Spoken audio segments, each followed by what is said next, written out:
Let's pray. Father, thank you for this little village that we call home. It means a lot to us. That's why we're here. And we pray for the safety of the people as we get together to talk about issues of governance. We know that you set up government and you give wisdom to leaders. And so we ask for that tonight. In Jesus' name, amen.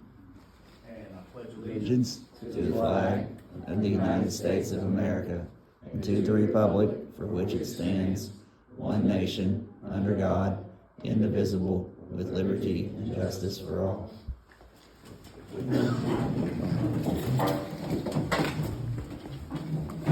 go ahead and call our meeting to order. We have minutes from the council work session on April the 2nd and our regular council meeting on April 2nd for your consideration. Council, what's your pleasure? I'll make a motion we accept as presented. Second. Motion and a second. Is there any further discussion? Hearing none, all in favor signify by saying aye. Aye. Opposed, same sign. Motion carries. Next item is public comment. We have Oscar Molina, 671 Hudson Avenue. You have the floor, sir. Hey, hi again, everyone. Thank you for having me. I just want to say thank you for the council for hearing me the last session. Since then, I've had some employees come out. They took a look at the area. They weed eated it, so I appreciate that. Still waiting for the public works, or if not the water department or the sewage department, excuse me, to come in and see about the drainage situation, but I understand it takes time. I just wanted to see if there was any thought to a proposal of me purchasing still that area that's abutting the property. Not table my comments there, but that's about it. Thank you. Thank you very much. Danny, you guys went and looked at property lines and everything over there, right? Yes. And I'll be honest with you, without asking our attorney, I'm not sure what we're allowed to do legally in terms of selling property like that. So I will fill him in on where we are with you and what we talked about, and then I'll get back with you. Yeah, absolutely. Thank you. Appreciate Thanks for being here. Yep. Janelle Pullen, 1203 McClung Avenue. Well, I gave everybody a little list of things that I walk the street every day, and I want my community to be my little village and the best that we already get the reputation of being in the state. So since we have that title, I want to keep it. And when you walk around the city and you see dilapidated houses or yards not mowed or just stuff, and I've got pictures for everybody, you all can look at those and decide whether you like them or not like them. I don't know. I labeled them, and I gave you a list here. And I just want you to take a look at those and see, is there something we can do? With people not, that one house across the street from me, they've got a car like a foot is in the street, that junk car, or race car, or whatever you want to call it. And it's just deplorable looking. Pretty soon, guess who likes to live in those kind of places? Rats, mice, raccoons, skunks, whatever. They find a home there. And I just have a whole list of things, and I'm not going to go through every one of them. I think that'll just, with you all being in, or unless you want me to. Would you want me to go over one by one? You don't have to. I mean, you can if you like, but we will go through these too. Well, I just, and then the other thing is that apartment. I don't know who lives in that first apartment, but Terry and I have both gone across there and put their trash from their little stoop out on the curb where it belongs, hoping that would send a message that, buddy, you need to put your trash out here, not on your stoop. It's not the garbage man's duty to come get it off your stoop. And so that hasn't worked. So now the trash today ran. Everybody had their trash out there except they didn't. This or whoever that person is in that first apartment. So maybe you can address the Midkip group that owns that. That's the other thing. And then, like I said, most of the other stuff is just little things I see that they're pretty easy fixes. Some of them, like gravel in the street that would just patch it. Those kinds of things. But if you all can just take a look at the things that are going on, and that we can fix and get our community back looking like the village, like it should be. Okay. I can sample on one of those. Okay. I know Ms. Caserta's home is trying to be taken care of, but there's legal things that have to be resolved before it can be taken care of, and they're doing the best they can to maintain the yard. So, well, you know, I don't know, I just know, I. She's in a nursing home, so they're. Okay, taken care of. I totally, you know, and just like the Powell house on the corner of Water Street kinda, David Powell's house, you know, I know he's, probably doesn't have a lot of means, I don't know that for sure, but one of these days it's gonna fall on top of him, and, then what? So you know, just, and if we can help somebody fix a house up and live there, or find them a new place, I don't know what you can do, you all have more information than I do, I'm just making you aware that there's things that I'd like to see fixed, There are a if we number can. of things on your list, just as I glanced through, that the building inspector can red tag a home for, and he's been doing that this week since it's grass growing season, Okay. obviously. Some of these are also, probably should be passed on to the police department on your list, and I'll do that as well. Well, that one house on the corner, at the railroad tracks on McClung, it looks like that's the new hangout for somebody. I don't see them, but I don't know what goes on at nighttime when I'm not down there. But we have had people say that they've seen people running from the house, whatever that meant. So just keep it, we don't want a drug house in our neighborhood. Appreciate your comments. Uh-huh. Brown Holly, 117 Nelson Court, you have the floor, sir. Yeah, what I wanna bring up is, some of the Paul, I know knows and Chris knows, a lot of the other council members may not know. Several years ago, 2020, 2021, the VA and the city got into an agreement that the VA was going to donate a large portion of that hillside back through there that goes all the way back to there's a sewer pump station or something. They were gonna donate it to the city. And by the way, I'm the chairman of the housing authority that oversees the village manor, so let me get the cart before the horse here. And I spoke to Chris about maybe the housing authority being able to lease a portion of that land once they got it to build a new senior housing facility on, because the village manor is getting to the end of its shelf life. We're starting to have plumbing issues throughout the building, there's electrical issues, there's other issues going on with the building that, to fix it properly, will involve moving all 12 residents out of the building for an indefinite period of time, possibly a year, because it needs major work. The building hasn't had any upgrades since it was built in the 80s. I mean, it's had a roof and has, you know, a few things along the way, but it's kind of been like Band-Aids, because we don't get, I mean, the council gives us funding, which we appreciate, but we don't get a lot of funding. We get very little help from the USDA because we're such a small entity. So what I was wanting to do, 2 different times, I've worked with the VA director to try to get this ball to the goal line and get the property signed over, and then there's been incidents that happened to someone died. I think Chris can probably remember more about that.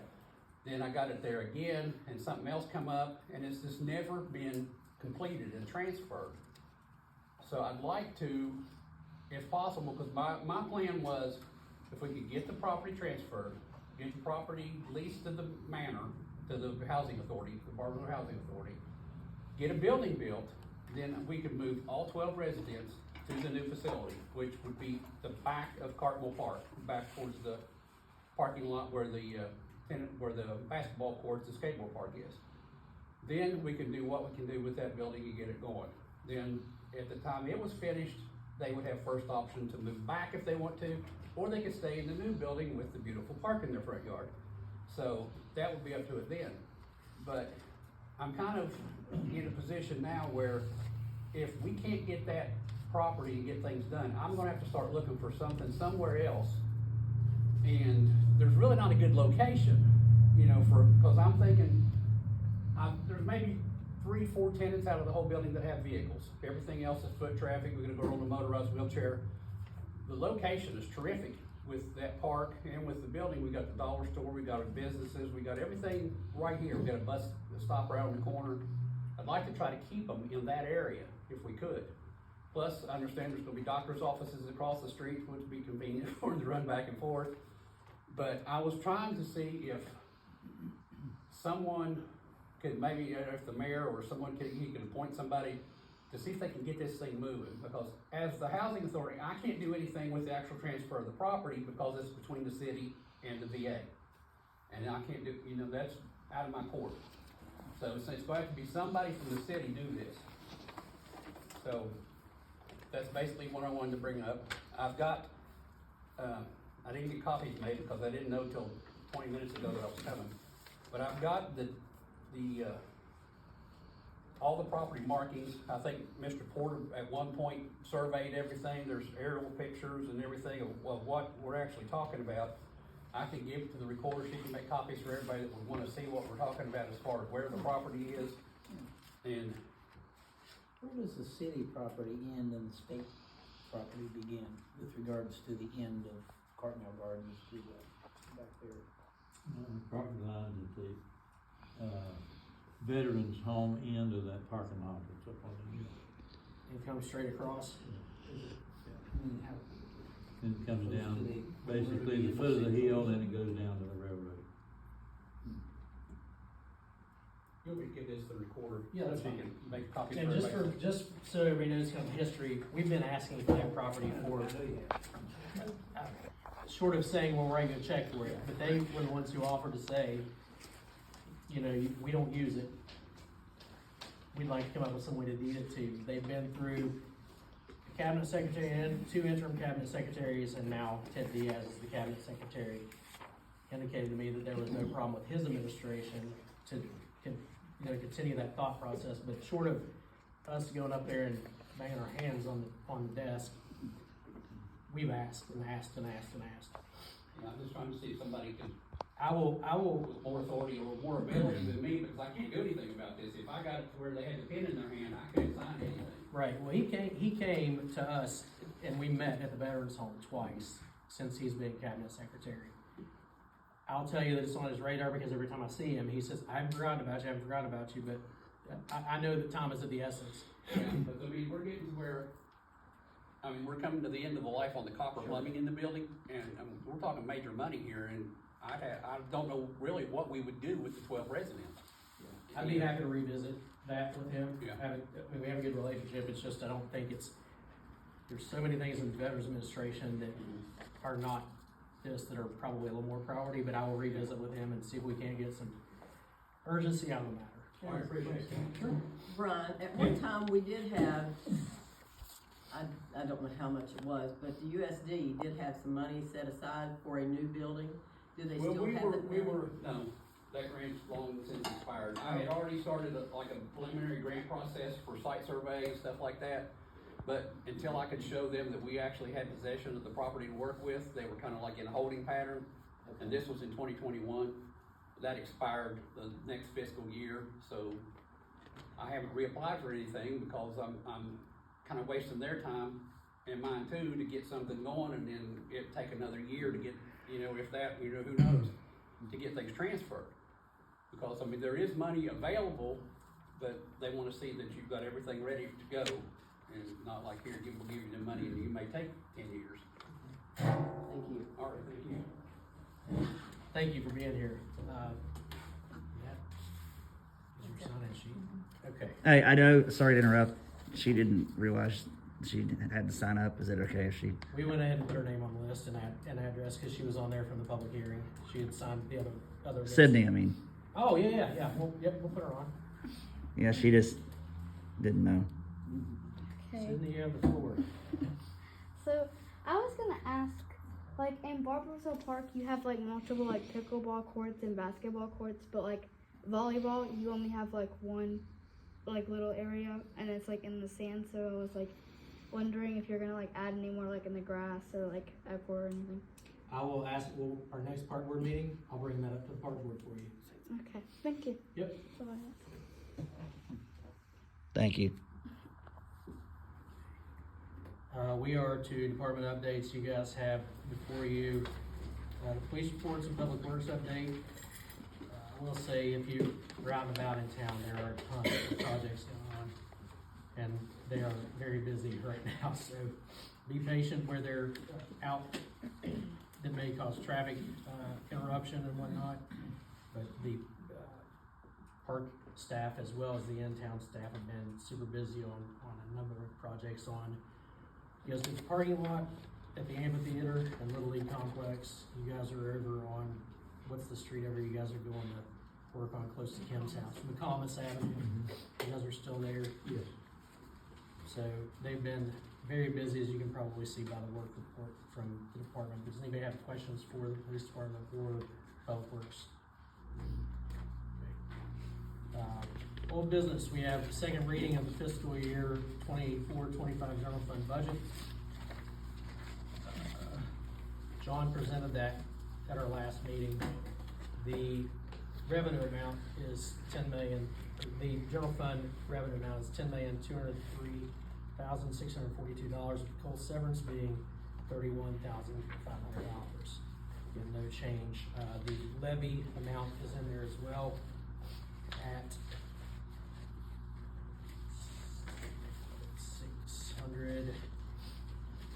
$657,848. $657,848. Is there any questions for John before we move forward with the second reading of the general fund budget and coal severance budget?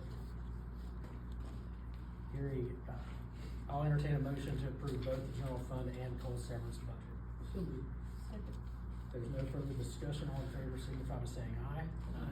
Opposed, same sign. Motion carries. And I'll reiterate what was said last meeting, John. Thank you and your staff for the work on the budget. We got our audit report back, findings. I think we said that, but you see other cities struggling and we never do. So thank you for your work and your staff. The last item on our agenda is the second reading of ordinance 2024-02 approving closure of portion of Brady Alley. Public hearing was heard was earlier before the meeting. We heard public comment. I'm gonna go ahead and make the motion to close the portion of Brady Alley. After there's a second, we can have discussion. The motion and a second. Open for discussion, I just wanna say a couple of things. I absolutely appreciate the investment that the business owners are making in downtown, and it's incredible to see foot traffic downtown. And the fact that you guys live here, stay here, and invest your money here is a true compliment to us. And I can't tell you how much that I appreciate seeing the growth of downtown. I'll also say that the council had asked for a little bit of homework to be done since the first reading, a couple questions, and I did get a chance to talk to the fire chief, and given the temporary nature of fixtures or anything that would be placed there, they have no issues as long as they have egress and ingress access and things are temporary in nature.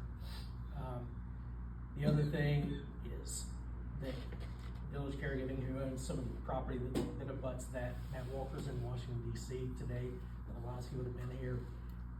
He wanted me to express to the council his support for a portion of that alley. They will have a restaurant opening shortly. I'm not sure what the time frame is, but they're gonna reopen what used to be Main Street on Central to the benefit of our downtown patrons, outdoor space. And quite frankly, those guys are all, I'll be honest with you, I coached a number of them in baseball when they were Little League, and it's really cool to see people who grew up here, live here, and want cool things to do for our residents. And it's a testament to all of you, including Village Caregiving, who is gonna keep their corporate headquarters here.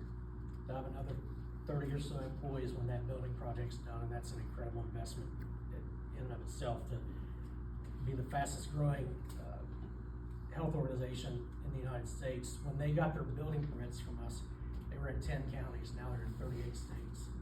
It's incredible what you guys are doing for the downtown, and I just want to say that I appreciate it. I'm fully supportive. And I did ask the police department to take a look and talk with the chief. Chief could not be here this evening, he's out of town. So I asked Greg to speak to the safety side of that alley closure. Yeah, so, I came down, Brady, just before I came in here, just to take one last look before I spoke to you. And I invite you all to do the same thing. When you leave here, you might drive down. As you egress onto Central Avenue there from Brady, there is a very extremely limited point of view for traffic because of the buildings that are right up next to the sidewalk. And then during the busiest part of the day, there's a line of cars that are parked on that side too. So that makes that field of view even more limited, to where you actually have to pull out past those parked cars and get your car out into traffic before you can see down the roadway oncoming traffic. So there is a safety aspect there as far as vehicular traffic coming. Also, we have a lot more foot traffic because of the restaurants and the establishments there. And so we really care about the safety. That's a major thoroughfare through Barboursville, and we really care about the safety of traffic and, of course, the safety of our pedestrians there. Thank you very much. And the other thing that I'll say, and I'd like our attorney to speak to this again for the record. You know, our agreement to close this alley lends itself to the city having the ability to give notice and reopen the alley if necessary, which ultimately I think there were some concerns with from the council.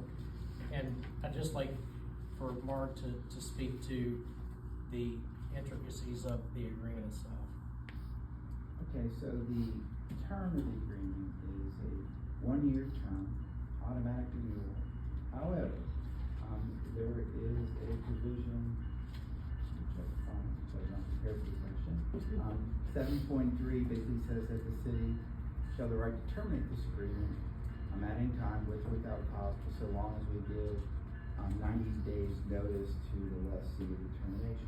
And likewise, the lessee has the right to terminate the agreement from their perspective with only 10 days notice to us. So I think one of the gentlemen said during the public comment, it's important to understand when we're doing this agreement what is being done. We're not conveying the alley. It is still owned by the city. We're just saying you cannot have vehicle traffic on the alley. And furthermore, like in these two other parties, you can lease a public building to, if you owned it, to another party. We are leasing the surface of the alley to businesses who are interested in using it for public dining purposes, provided there are conditions in this lease that they cannot install anything in there that's a permanent structure that would interfere with access for emergency services, that would interfere with, that would be contrary to the interests of the city, and that requires prior approval by the city. So it's a relatively simple, straightforward lease agreement of the surface of an alley that is only open to pedestrians, if this gets passed. So does that answer your question? Sure, yeah, and I appreciate that. And I'll also just reiterate, this came as a recommendation from the planning commission to the council for the alley closure. That's how this got to our agenda. There was a request made by the abutting business owners. We put that with the planning commission. They unanimously agreed and recommend that the council take the action to close that portion of the alley. The other thing that, as I was talking after the last couple of weeks, went back and talked to the business owners who are there, and they have no intention of anything other than the temporary fixtures that we talked about. And also keeping it just like they keep their own business. There's, no reason for them to let it be an eyesore or anything like that, because it reflects on them as well. So I think, and I'm confident in what our business owners want to accomplish.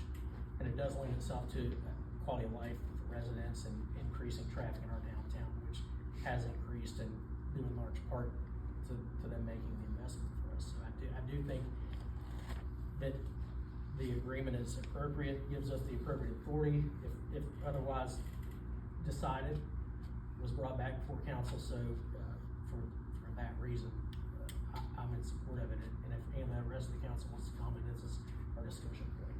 Can we have a clarification of insurance? If there's somebody gets hurt, would that be city insurance? The lessees are required to maintain general commercial liability insurance. The city maintains its normal insurance. So the insurance provisions are standard lease insurance provisions. Any other comments, questions otherwise? We have a motion and a second, and we'll roll call vote. Yes, please. I'll start, yes. Yes. No. Yes. Yes. Yes. Okay, motion carries. Thank you guys for your comments this evening with respect to that matter, and all of you for being here this evening. We'll go to council for comments. Donnie, start. Sure, I have a couple of quick things. First of all, on note from Janelle, thank you for everything you've done. I mean, it's really great that we have concerned citizens that want to go around and grant to, look around for the betterment of our community. On that note, I thought, maybe it's been a long time ago, but we used to have a beautification committee, if anybody remembers that. It might be some time ago, but, maybe might be something to use for the newsletter to put in there, maybe, accepting volunteers or anything that may wanna help on that, some kind of venture and put a bunch of heads together and we can come up with a lot of good ideas potentially, so, one thing to throw out there. And, a couple items that I brought up to Dan in the last meeting, we spoke before the meeting, and he's addressed them now. I appreciate you doing that, because it's always nice to go back to residents after we say we're gonna bring up something and report something back to them, even if it's a starting point. And the third thing is, I'm just curious why we cut all the trees down leading into town from Farmdale Road. We did not, that's the Department of Highways on the sidewalk project to get to Route 60. They have the right of way to the silt fence, is that right? Yeah, but some of those, it's all the way to the bottom. I think if the residents had a choice, they would prefer a tree-lined street to. Well, technically, the property isn't even in city limits. I understand. The DOH did it for, just so you know, who had a hand in it. General Thomas was a great guy down. The bridge doesn't seem to be of scenic nature. So, I just think that, maybe even over time, maybe we can consider maybe a scout project or something like that to consider a tree-lined street going to Farmdale. What we can do, but maybe even work with the property owner on the other side to work with us on that. That's an idea. Thanks for your comments. Anything else? Nope, that's it. Okay. The other day, a 18-wheeler was trying to go through the tunnel in front of Wingate, and it had traffic backed up forever. Plus, it was having a heck of a time trying to back up to get out of there. The sign to tell you the height of the tunnel is like right at the tunnel, and there's brush over it, so you really can't even see it. So we might want to put a sign, I know that's state property, but that sign, you shouldn't have to get up to that tunnel to know that. And I'm sure it's a delivery person that doesn't know Barboursville, but it was quite a mess for quite a while. But I did notice, because I ended up turning around and going back the other way. But the sign is so close to the tunnel, and the shrubbery or the brush and everything is covering up that sign, so. I thought there was one, isn't there I don't one know if quarter there mile was, back or I something don't like know, that? I don't know, the only one I saw was there. Maybe so, but. But I kind of heard he were out there, I don't know how he got out, it was a heck of a thing. Melody, Jason, thank you all for coming, and knowing you all as business people of Barboursville, I know that your main concern is the citizens and not, what it does to the value of your businesses. It's very, very dangerous through there. You do during the week, you literally have to go into the street to see if anything's coming. So I appreciate you all coming, and I appreciate everything that you've done in the village to, we've been on the map, but you've kind of got us a couple of last weeks there. So thank you for all you do. I appreciate your list. I wish you'd have let me know, because I have a couple I could add on there. Well, I've got 3 more since I walked today, but I'll give this to Danny so he knows what concerns about Well, this flyers. guy right here's gonna check. I'll take care of that. I work for Oh, okay. Frontier, and that's our line. Oh, okay, So that's I'll take some probably pictures of more it. safety issue than Probably take care of it. town. But thank you for coming and wanting what's best for our city also. Appreciate it. Thank you. Thank you all for coming. Thank you, Janelle, for the list, because that really helps us out to see what needs to be done and taken care of. And I agree with Donnie. I think we need to bring the beautification committee back. I think that with them, and this wouldn't be a problem. So I agree with that. Danny, I have a couple things for you. Over on Park Avenue, 302, and I sent you and the mayor a picture of it. There's a storm drain that's right in front of 302 Park that is big enough with these rains that we've had that can suck a kid right in there. And if you all don't remember Jason Hensley, it didn't take much of a pipe for his little body to go through there. So that needs to be addressed. And also on Long Street, there's a manhole just past Rick Poland's mowing business that what started out a little hole, now it's a right big hole, right at the manhole. But then that needs to be addressed. And that's all I have. Thank you all for coming. Melody, Jason, I'm excited for what you're all doing. It's exciting to see foot traffic up there, and I love the village, and thank you all for coming and sharing your all's goals and what you want to accomplish up there. Everybody else, thanks for coming out. It's nice to see several of you here, and it's nice to hear your all's concerns, good, bad, whatever. I like hearing them, so thank you. I think I've said my piece, so I'm good. Department heads, you guys, everybody good? All right, thank you for coming, everyone. We'll adjourn the meeting.